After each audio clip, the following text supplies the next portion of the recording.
السلام عليكم. كيف حالكم؟ صباح الخير. واشتكيكم افضفض لكم على حاجة انا الغرفة اللي ساكن فيها هنا في دبي فيها بلكونة، والبلكونة في موقع جغرافي سيء جدا.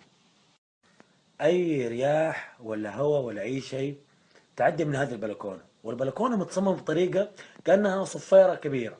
اوكي، يعني الهواء لما يعدي تسمع صوت صفير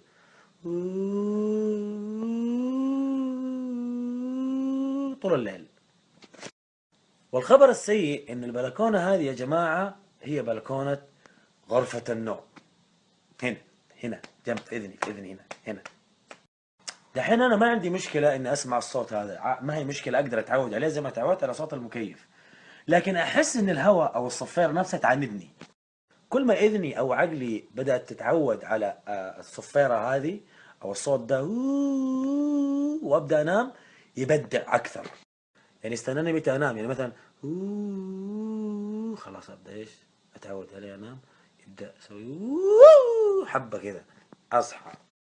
وهذه مشكله يا جماعه خلاص ما حتنحل، لانه الهواء والرياح حقت ربنا، والبلكونه حق الناس، يعني ما حقدر اكسرها ولا اعدل فيها ولا اظبطها، فاهم؟ ف يعني ادعوا لي، جاي فضفض كذا، قول الله يخليه ينام بدون ما ادري ايش، ادعوا لي.